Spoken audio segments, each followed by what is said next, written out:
Shabbat Shalom, Haverim, Shabbat Shalom, Leculam, Shabbat Shalom, meu amigo. É um sábado de paz para todos nós, né? Estamos ainda no Shabbat, né? E como prometido, Emitze Hashem, assim o Eterno nos permitiu, estamos aqui para gravar o segundo vídeo sobre a Parashá Terumá, separar. Terumá quer dizer separar. Então, nós estamos aqui para gravar esse segundo vídeo com a explicação do Mishkan, que é o tabernáculo, né? Porque o Eterno, ele disse as seguintes palavras para Moshe: Hazor, Edion, Hashabat, Leika, Dishô. Lembra-te do dia de sábado para o santificar. Então, nós estamos aqui cumprindo esse mandamento. E não vamos falar muito, vamos direto ao estudo, porque ele é um pouquinho extenso e a gente vai tentar correr, tá? Se você não entender, você volta o vídeo e aí você ouve de novo. Eu vou virar a câmera para ficar mostrando algumas imagens e você vai acompanhando aí, né? Mesmo porque qualquer coisa é melhor para se olhar do que estar olhando para a minha cara, ok? Vamos lá.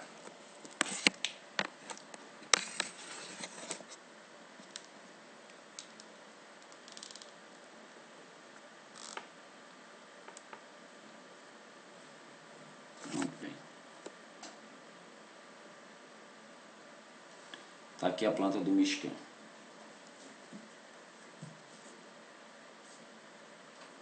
Deixa eu ver se eu consigo melhorar essa angulação.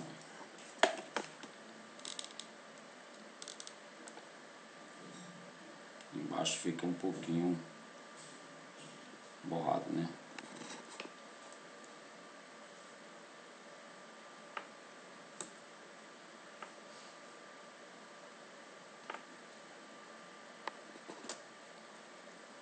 Vamos lá.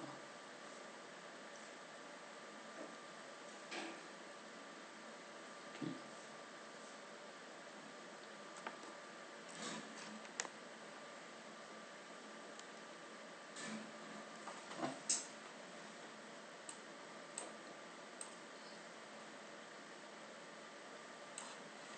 Bom, gente, tá aí a planta do Mishkan, certo? Não sei se você vai ver a pontinha do meu mouse aqui, né? Aqui nós temos a entrada, tá aqui, ó, as colunas todas ao redor das cortinas, né? Aqui o altar do sacrifício, aqui a bacia, né?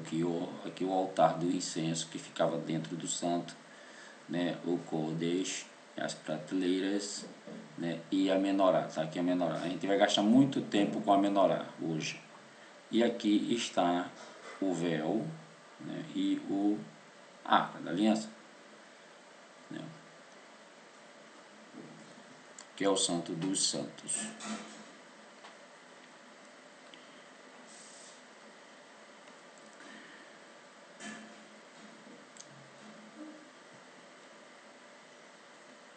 A entrada, vamos lá, o Kodesh HaKodashim, o Kodesh HaKodashim, o Santo dos Santos, a seção mais sagrada do Mishkan, né? Continha a arca com as tábuas da lei.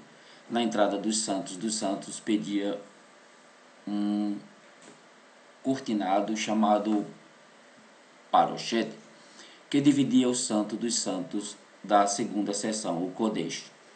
Somente o sumo sacerdote era permitido entrar no Santo dos Santos, e apenas um dia por ano, o Yom Kippur. Ainda algumas pessoas que nem judeus são, mas não praticam judaísmo, mas elas praticam esse Yom Kippur. Eu não sei se ainda é necessário praticar o Yom Kippur. Tudo bem que você tem que ter um dia no ano, né, blá, blá, blá, blá, blá, né? Mas eles pegaram esse dia do Yom Kippur, que o sacerdote entra, né, para fazer purificação por ele e por todo Israel, uma vez no ano. só tem um problema, né? Nós não precisamos mais fazer sacrifícios de animais, então eu não vejo a necessidade do Yom Kippur, mesmo porque Yeshua disse assim: entra no teu quarto e ora em secreto ao Pai, e o Pai te ouvirá. Então todo dia é dia de Yom Kippur para mim. Para mim, todo dia é dia de Yom Kippur, né? Todo dia é dia de pedir perdão pelos nossos pecados. O Kodesh, a segunda parte do Mishkan, era menos sagrada que o Santo dos Santos, chamava-se Kodesh. Ali estava a mesa, a menorá, o altar e o incenso. Aqui, né? Só lembrando, né, sobre o Yom Kippur. Gente, Yeshua, ele não tirou nenhum Yud e nenhum Kodesh da Torá, né? A única coisa que ele eliminou foi isso aqui, ó, os sacrifícios. Ele foi o último e suficiente. Então, isso aqui não precisa mais. Então, tudo que tiver na Torá relacionado a sacrifícios, ele cumpriu. Né? Ele cumpriu porque estava prometido pelo Pai. Agora, isso aqui, ó, é a Nova Jerusalém, tá? Isso aqui é a Nova Jerusalém. Depois a gente explica num outro vídeo.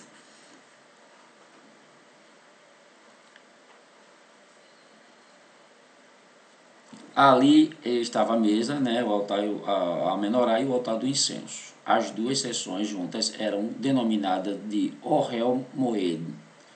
O Shatzer, a terceira parte, era o Shatzer, o pátio, era menos sagrado que o Kodesh. Ali Moshe colocou o grande altar de cobre. O altar se oferecia quando todos os sacrifícios de animais. Hashem também explicou a Moshe exatamente como fazer cada um dos objetos do Mishkan. Começou a explicar sobre a arca, pois era o recipiente mais sagrado. Na verdade, não era a arca que era sagrada, e sim o que tinha dentro. De todos os utensílios do Mishkan, Hashem ordenou que a arca fosse construída primeiro, instruiu que sua construção deveria preceder até mesmo a do próprio Mishkan. A arca constava de 3 caixas abertas, da parte superior uma caixa dentro da outra. Vamos lá, tá aqui a arca.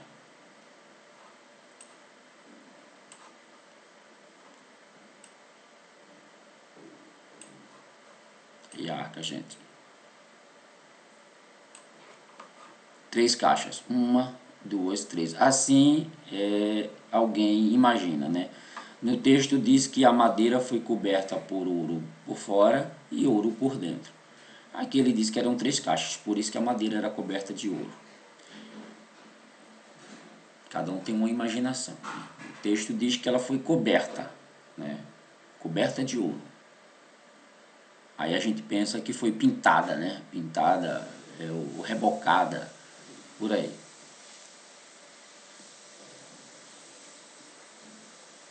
Eu acho que foi pintada, tá? A caixa menor era ouro puro e a caixa encaixava numa de madeira. A caixa de madeira encaixava numa maior feita de ouro. Assim, o Arão, a arca de madeira, era folheada a ouro por dentro e por fora, exatamente como Hashem comandara. A caixa de ouro externa tinha um belo rebordo de ouro, semelhante a uma coroa. O Arão, onde as tábuas foram guardadas, simbolizava a Torá, e os ornamentos representavam a coroa do estudo da Torá. Tá aqui a coroa, gente, aqui embaixo, tá vendo? Quando todas as 3 encaixavam uma na outra, essa coroa ficava em cima, rodeando o propiciatório. O que a arca simbolizava? Hashem conferiu ao povo hebreu 3 coroas, posições de grandeza. A primeira, a coroa da Torá, que era representada pela arca. A coroa de Kihuná, o sacerdócio, que era representado pelo altar. A coroa de Malchut, monarquia, que era representada pela mesa. A coroa do estudo de Torá sobrepõe-se aos dois ofícios. Somente um judeu nascido numa família real ou sacerdotal, aqui não é judeu, tá? Aqui é hebreu. Porque judeu não podia ser sacerdote, né? Então é hebreu. É elegível para posições de monarquia ou kehuná. A oportunidade de se tornar um grande sábio de Torá, contudo, é acessível a qualquer um. O Aron também representava o Talmud, o Talmid Raham, o estudo da Torá. As arcas interiores e exteriores eram de ouro para indicar que os sentimentos íntimos de um Talmid Raham devem coadunar-se com sua conduta externa sobre o estudo de Torá, que leva a Torá nos lábios, quem leva a Torá nos lábios, enquanto seu coração é desprovido de temor de Hashem. Pois é, né? Então ele diz que essa parte interna e essa parte externa quer dizer que você, aquilo que você é por dentro, você tem que ser por fora. Bem interessante isso. O que muitas pessoas não costumam fazer. A santidade da arca e seus milagres. Hashem fez muitos milagres em relação à arca. Aqui estão alguns. A arca com suas varas deveriam realmente ocupar toda a área do Santo dos Santos, de parede a parede. Mas quando o sumo sacerdote ali entrava, havia espaço suficiente para caminhar ao redor de toda a arca. A arca em si, milagrosamente, não ocupava nenhum espaço. Quando os levitas carregavam a arca, não sentiam o menor peso sobre os ombros. Não apenas isso, mas a arca até os levantava e os transportava. Isso é conjectura, tá, gente? Não tem texto para isso. Hashem, isso é coisa de sábio, de pensador. Hashem ordenou a Moshe que construísse a segunda arca, que sempre viajava diante de Bene Israel durante os 40 anos do deserto.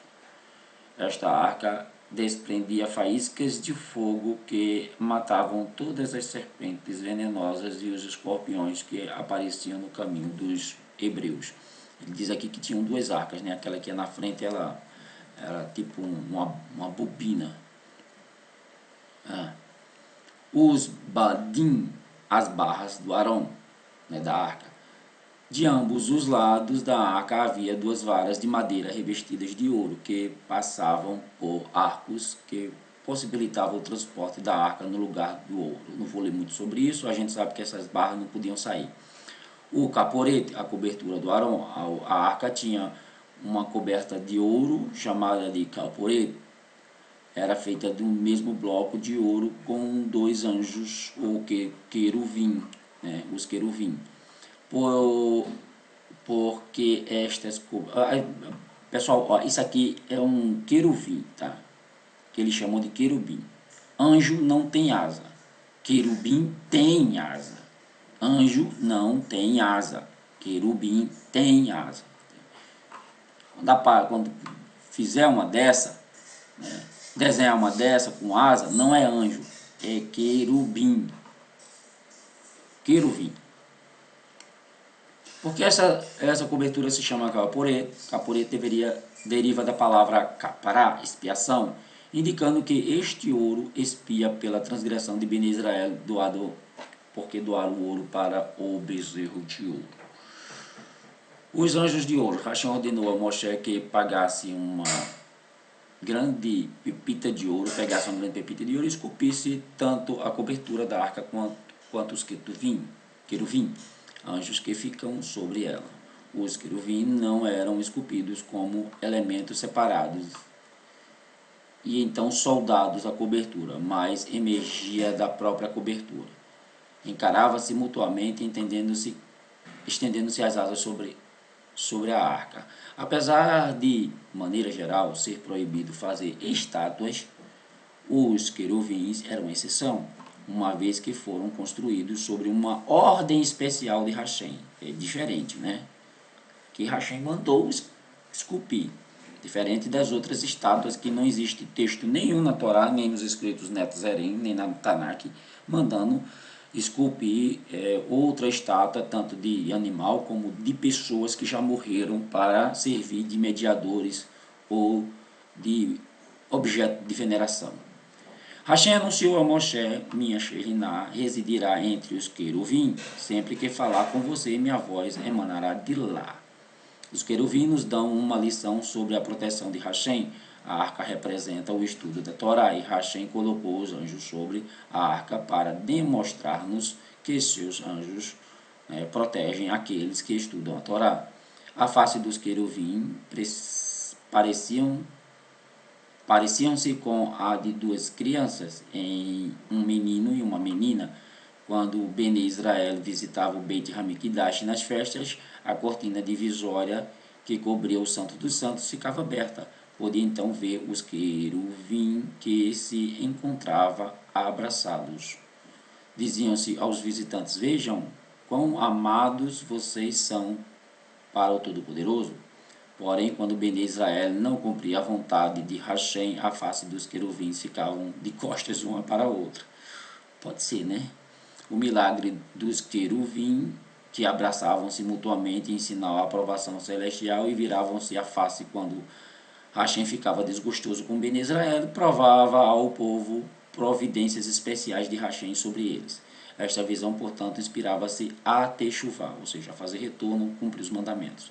No momento de destruição de Beit Hamikdash,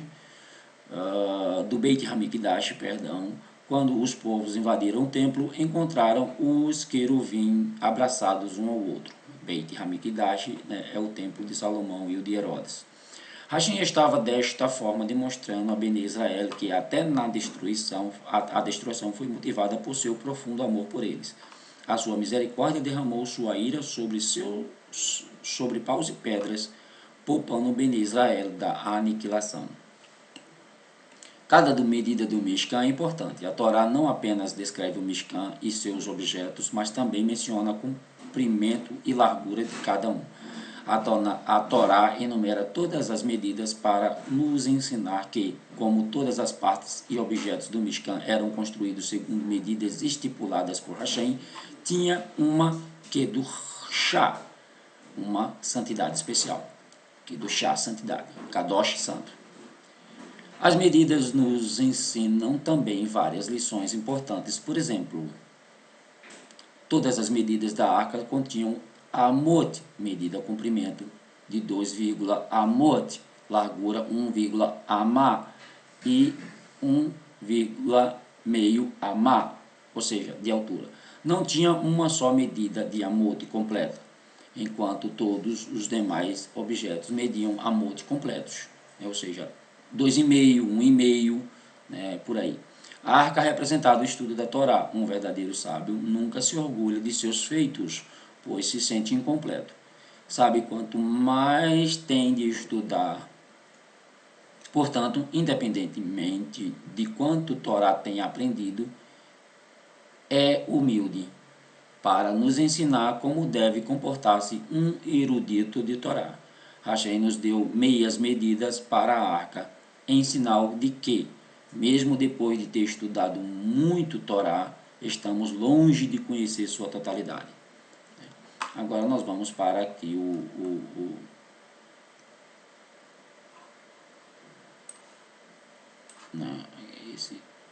a mesa da proposição aqui.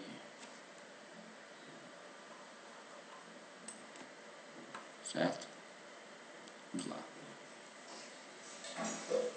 O Shulchan, a mesa.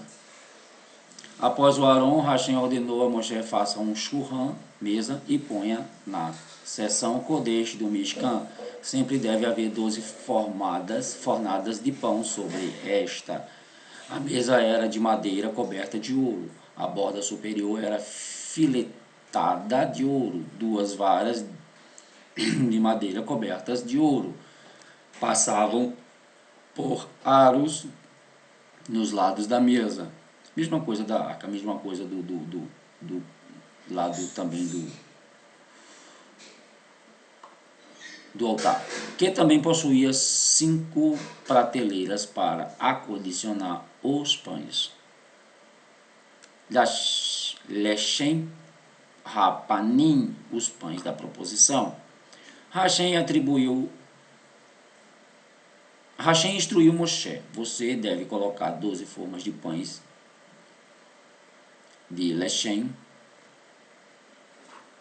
Peraí. Deixa eu colocar mais para cá para ficar legal aí, para entender.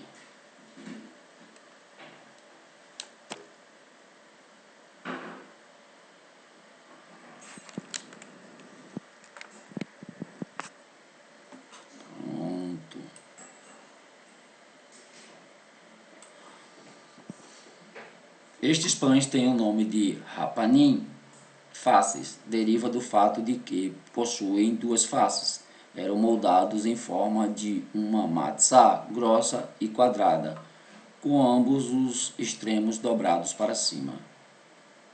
Uma família de Kohanim era encarregada de assar os pães. Assavam-nos em cada véspera de Shabat, na quinta-feira, né? No nosso calendário na quinta-feira, ou na sexta de manhã. Em formas de ferro, depois de assados, eram transferidos para moldes de ouro e trazidos à mesa nestes. Eram então removidos do molde. 2 pães eram colocados diretamente sobre a mesa e outros 10 eram colocados nas 5 prateleiras, 2 formas de cada prateleira. Hashem ordenou que haja sempre pães sobre a mesa. Esta nunca podia ficar vazia, portanto os pães novos eram colocados antes de retirar os velhos. Os pães ficavam na mesa mesmo quando Bnei Israel viajavam. Os Kohanins de turno no Mishkan comiam as formadas anteriores e eram difíceis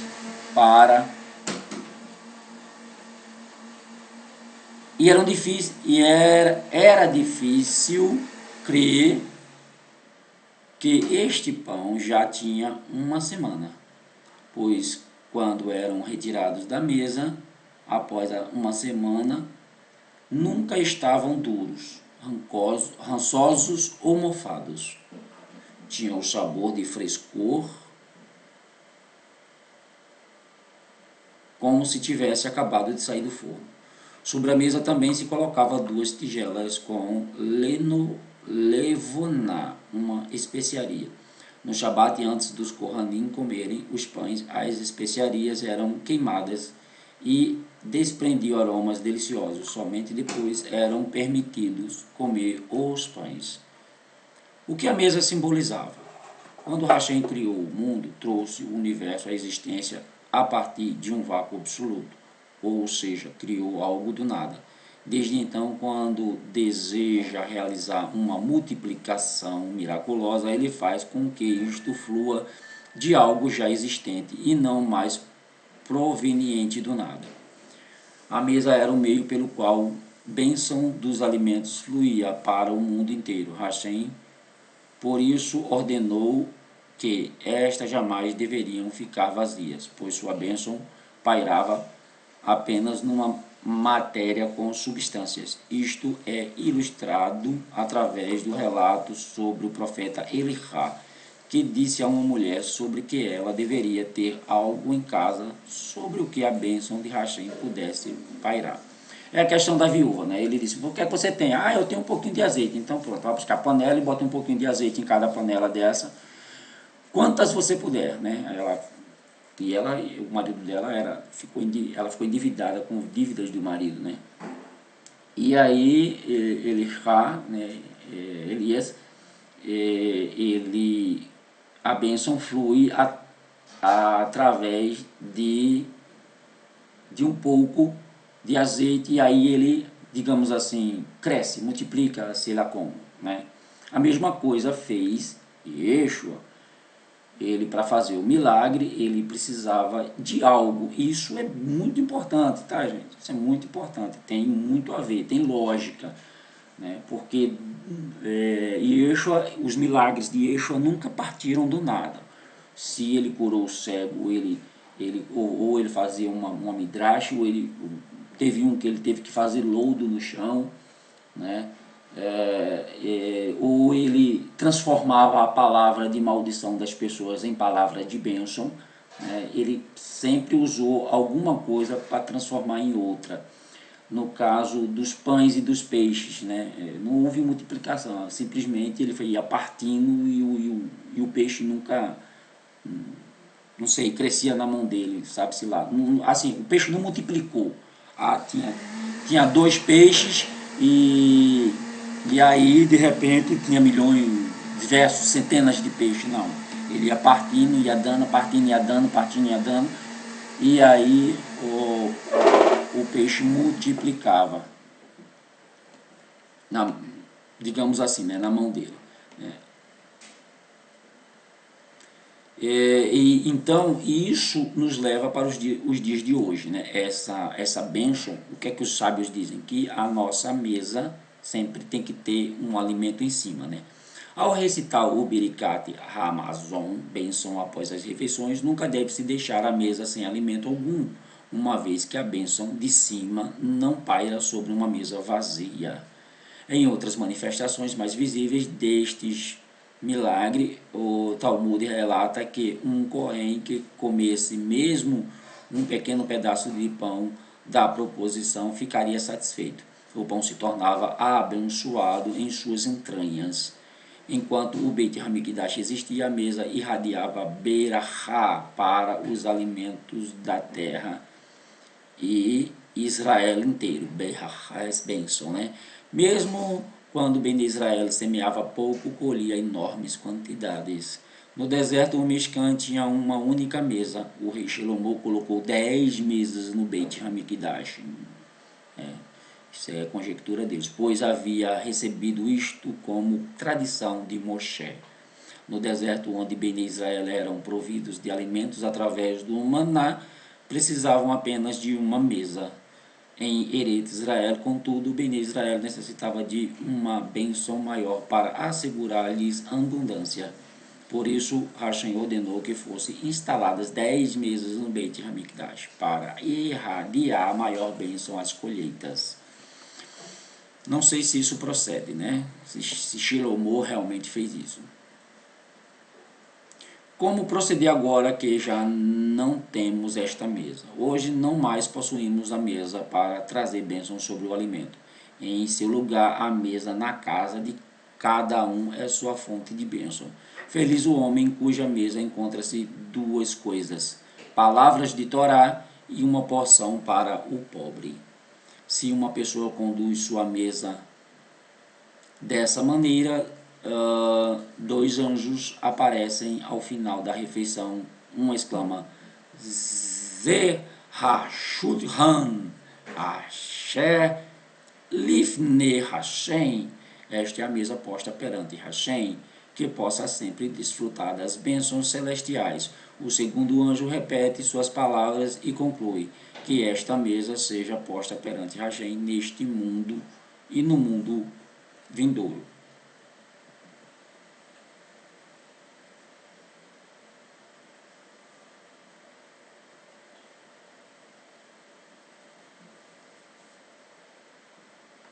Aqui vem uma midrash, vamos lê-la. Ravá e o pobre homem fino. Quem dá de comer ao necessitado não deve orgulhar-se, achando que está tirando de suas posses para alimentá-lo.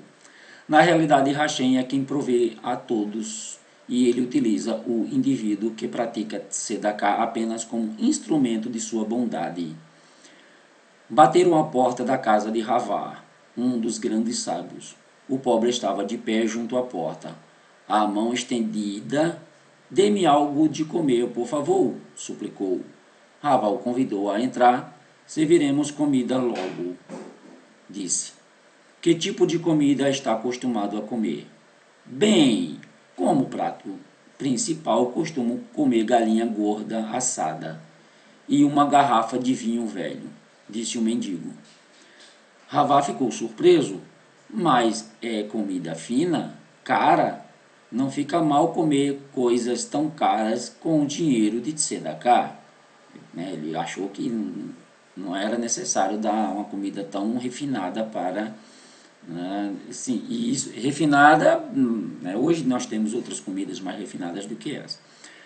O homem replicou, como a comida que é de Hashem, como a comida que é de Hashem, e ele que usa as pessoas como seus mensageiros para dar-me comida. Hashem provê a todos o alimento que necessitam. Necessito uma galinha gorda e um vinho velho para me manter saudável e bem, de modo que tenho o direito de pedi-los. Olha que mendigo folgado. Enquanto discutiam esta questão, bateram a porta. Entrou a irmã de Ravá. Não tinha visitado a casa do irmão pelos últimos 13 anos. Trazia uma cesta para Ravá. Entregou-lhe a cesta, dizendo, trouxe-te um presente. Obrigado, disse Ravá, abrindo a cesta. Como foi a surpresa ao ver que continha uma galinha assada, bem gorda, e uma garrafa de vinho velho. Ravá virou-se para o mendigo e disse, desculpe, esta comida foi claramente enviada por Hashem. Tinha razão, Hashem dá a cada um a comida que precisa. Confiaste nele, que por isso te enviou a comida. Senta-te para comer.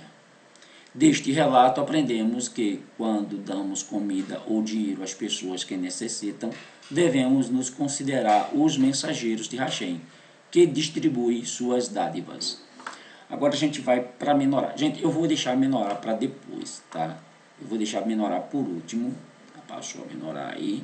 Aqui são as tábuas que formavam as paredes. Não tem muito o que falar das tábuas. Aí está o desenho, né? A tábua, como a gente viu lá, né? Tinha as bases embaixo e em cima ficava uma base. Isso quer dizer que a outra tábua, quando entrava aqui, essa base aqui encaixava nas duas e aí segurava as duas. E ao mesmo tempo tinha, né, esses dois colchetes. Lembra que eu falei dos colchetes, que as varas passavam por dentro dos colchetes e ainda tinha outra vara que passava por dentro da tábua nesse orifício aqui, tá, gente? Então não vou me alongar muito nisso. Aqui está o altar, né, também. O altar ele era oco, tá? Ele só tinha oco, aqui em cima era areia, né? E aqui eram os bicos do altar, onde o sacerdote colocava o sangue do sacrifício. Aqui estão as barras, né? Para carregar o altar, e a rampa, né? O Hashem disse que não usasse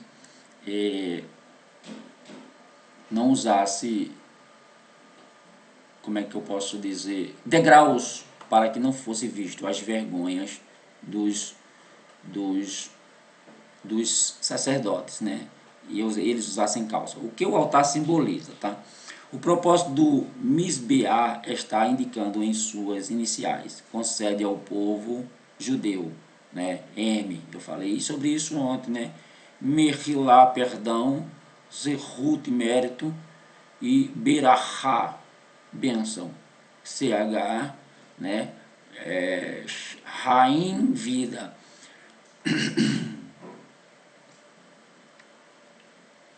O Beit HaMikdash em Jerusalém ficava no Monte Moriá. Hashem fez com que o altar de cobre ficasse num local muito especial sobre aquela montanha. Foi construído exatamente no lugar do qual Hashem pegou terra para criar o primeiro homem. Por aí, isso é Midrash, né? Adão, onde a humanidade ofereceu seus primeiros sacrifícios através de Caim e Hevel, filhos de Adão, onde Noa construiu um altar após o dilúvio e onde Abraão atuou Yitzhak com a intenção de sacrificar o filho ao Todo-Poderoso. Essa última é a que a gente tem texto para provar.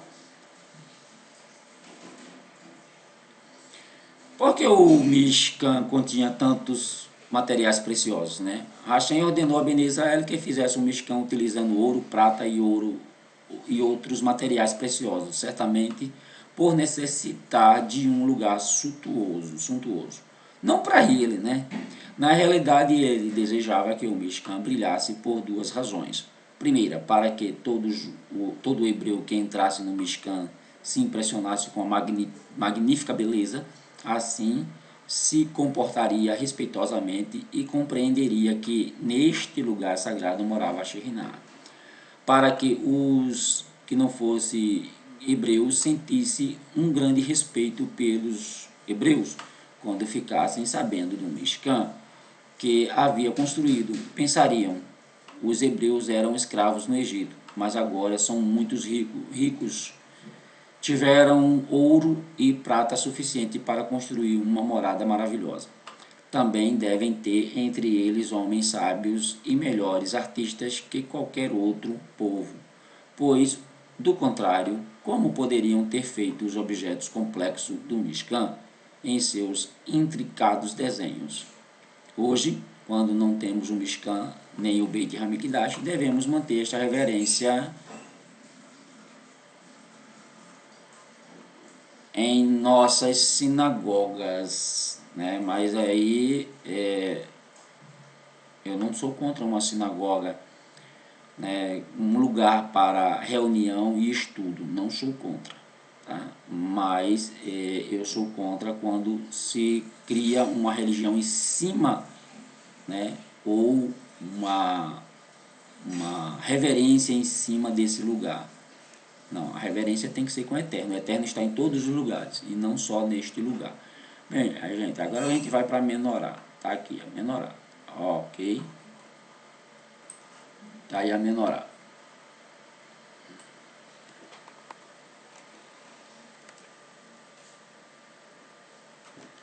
Tá um pouquinho troncho, mas deixa assim mesmo. Vamos lá, gente, para a menorá. Finalzinho, vamos falar da menorá. Menorá, candelabro. Hashem ordenou a Moshe que colocasse uma menorá perto da mesa do Mishkan. Explicou a Moshe: será de ouro maciço e terá 7 braços.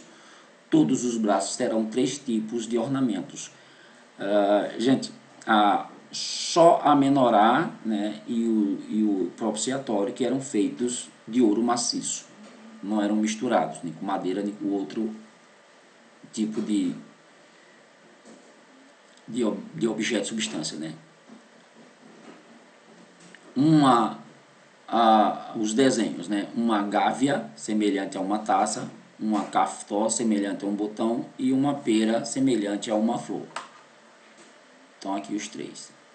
Vendo, gente? Então aqui os 3. Aqui, ó. Tem um aqui, aqui, certo? Ó a flor aqui, ó. A flor, né? E os outros 2 aqui. Toda a menorá, inclusive os ornamentos, devem ser feitos de um bloco de ouro sólido. No altar de cada braço deveria haver uma lâmpada, um pequeno recipiente para conter o azeite e o pavio. Moshe não sabia como fazer a menorá. Hashem mostrou uma visão celestial de uma menorá de fogo branco, vermelho, verde e preto. Hashem também explicou-lhe sua construção. Não obstante, Moshe encontrou dificuldades para executar o comando de Hashem. Por isso Hashem disse a Moshe: tudo o que precisa fazer é atirar a barra de ouro no fogo, dele um golpe com um martelo e uma menorá terminará sugirando. Moshe colocou o bloco de ouro no fogo e rezou. Não, eu não acredito nisso, né? Eu acredito que os caras esculpiram, né, direitinho lá a menorá. Os caras eram bons, né? Assim que Hashem fez o milagre, né, ele vai contar isso. Ner Maravi, o milagre da luz central da menorá. Quando o corrente encheu as 7 lâmpadas da menorá com azeite, à tarde vertia a mesma quantidade de azeite em cada uma. Na manhã seguinte, 6 luzes se haviam consumido, mas a luz do meio, Ner Marav, estava acesa. Hashem milagrosamente mantinha sempre acesa a luz do meio. O que a menorá simbolizava? A menorá representava a sabedoria da Torá, que é comparada à luz. Um hebreu poderia crer que pode ser um fiel observador de mitzvot, mesmo sem estudar a Torá. Para ilustrar a falha de tal raciocínio, Shlomo comparou as mitzvot a luminárias. Kiner mitzvah ve Torah or, pois a mitzvah é uma lamparina e a Torá é luz. Uma luminária não brilhará a não ser que seja acesa. Similarmente, a pessoa não pode observar as mitzvot corretamente a não ser que seu comportamento seja iluminado pelo estudo da Torá. Aquele que carece de conhecimento de Torá está fadado a tropeçar. Certo? Agora eu vou mostrar uma menorá aqui, que é em Israel. Tá, gente? Essa aqui você pode botar ali menorá no Google, que você vai ver essa menorá em Israel. Né? Ela tem aqui, ó, várias fotos dela aqui do lado. Né? E aqui ela tem esculpido, né, diversas passagens bíblicas né, no caso do Velho Testamento. Né? Todas as passagens estão aqui esculpidas. Ela é muito interessante. Ela foi feita por um judeu. Né? E você pode buscar ela no Google. Aqui tem outras diversas menorá, né? Mas essa aqui é muito interessante, tá, gente? Essa aqui, essa grande aqui, muito interessante. Tá? Ela fica lá em Israel. Agora eu vou puxar uma outra menorá aqui. Tá?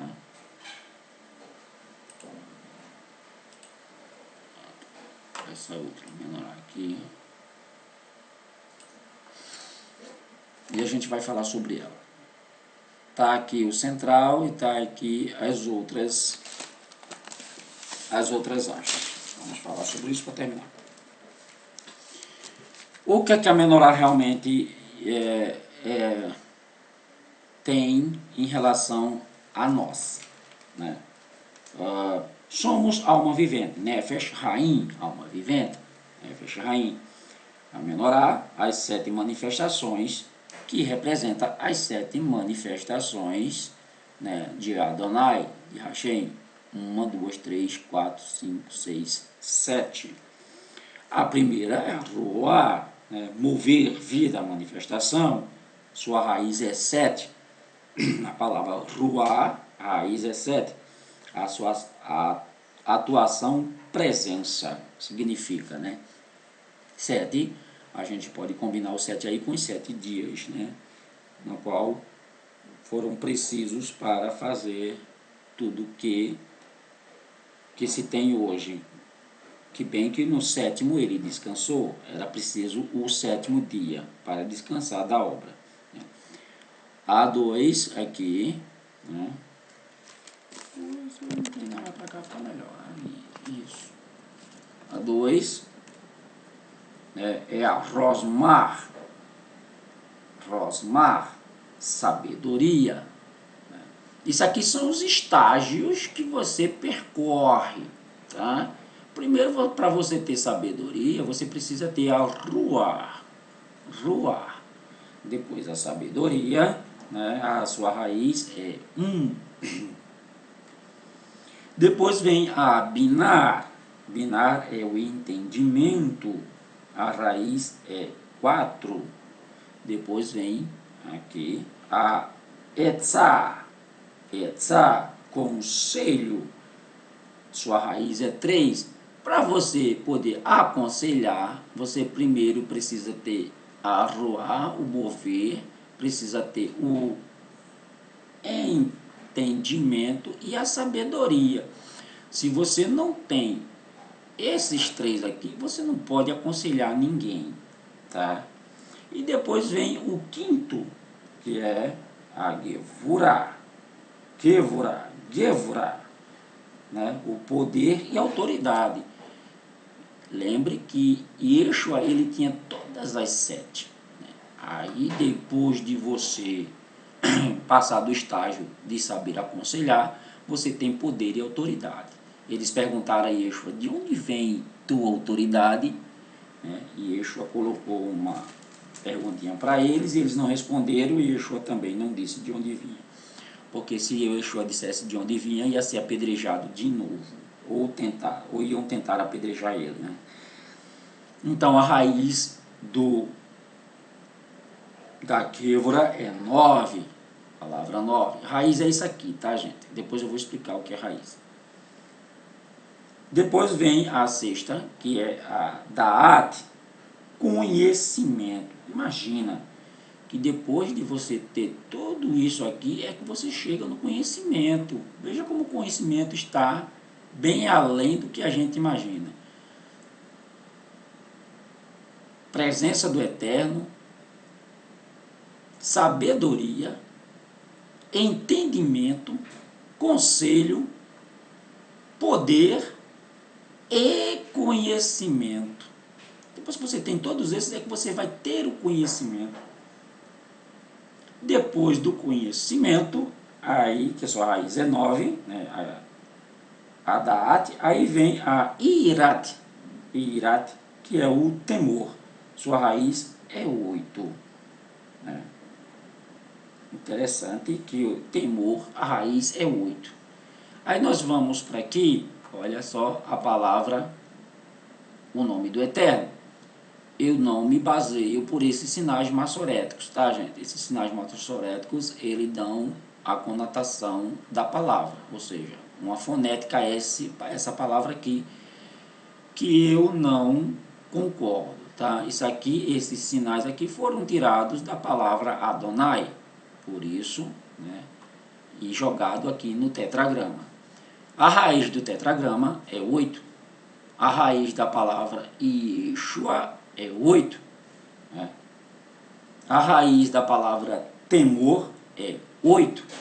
E a raiz da palavra Torá também é 8. Tá aqui, gente. Tá? Se você contar, né, 620 letras, que é do texto, né, dá 8. E aqui está o nome do Eterno, né? Cada letra tem o seu valor numérico, né? E está aqui 26 igual a 8. E aqui está